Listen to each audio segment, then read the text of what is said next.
Hello, in this video we will be speaking about ASTEYA. ASTEYA is the third of the Yama's principles.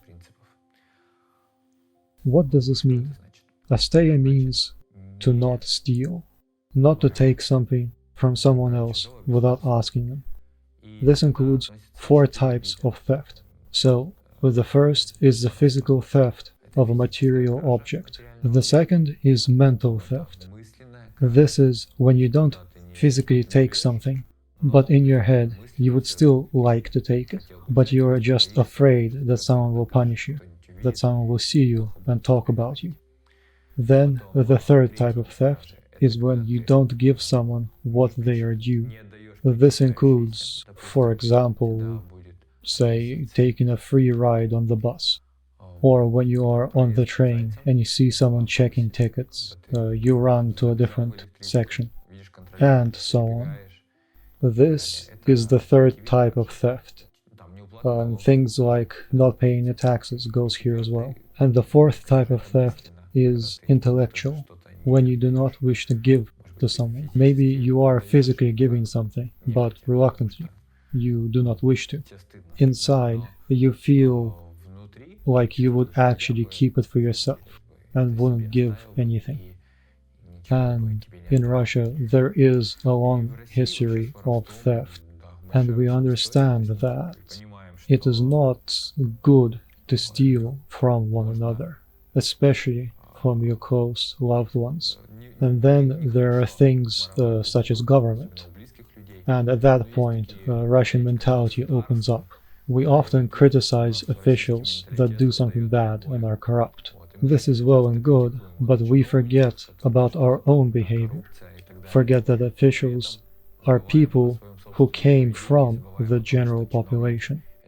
And this personal inner opinion to these processes, that is, what you think about them, whether you take or give bribes, or anything of the sort, or say take something from work, and so on.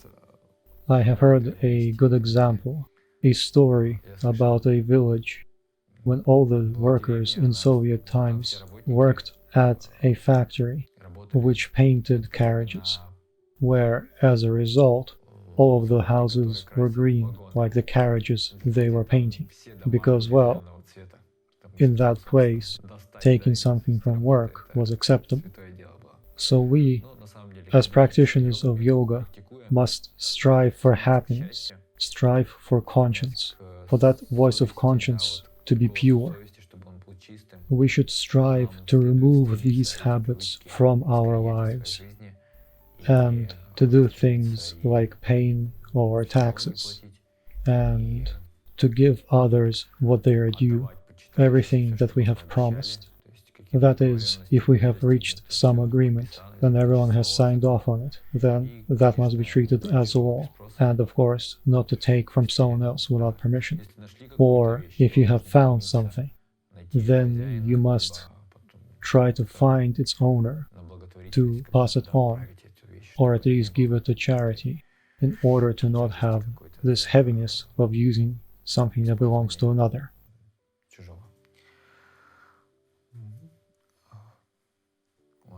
That is why changes to the world start with you. Everyone, when they start applying new principles, or, to put it another way, changes in the world start from you. When you start to practice something, you inspire others. And there is even a principle of karmic management. When you start to do the right thing, it would seem that you have doomed yourself. Let's say you are engaged in entrepreneurial activity, and of course you want to hide something away. So you might end up with less cash in hand, but the experience of many entrepreneurs is that when they start doing the right thing, they experience a sort of inner inspiration, this sort of internal purity that you get when you do the right thing. So you don't get these regular losses of energy from thinking up all these machinations. You can now direct your mind into a more positive direction, and this is rewarded 100-fold. That is, you can achieve much more success when you sincerely care about others and strive to make your life an example So the question becomes, what happens if everyone does as I do? You begin to do so, and gradually your moral example transforms you. You gain strength, gain charisma, and gradually the whole world around you is transformed. That is why it is important to watch yourself. Make sure you are paying the right amount for everything. There are all sorts of tricks you can use. Say if you have a child and say he is a year younger and get a cheaper ticket. That is, these tricks exist, but they are superfluous. We think that they make things easier, but really, when you start to practice them, you lose the purity that makes you feel more energetic and happier. That is why we should strive to acquire, preserve, and maintain this inner purity through the practice of non-theft.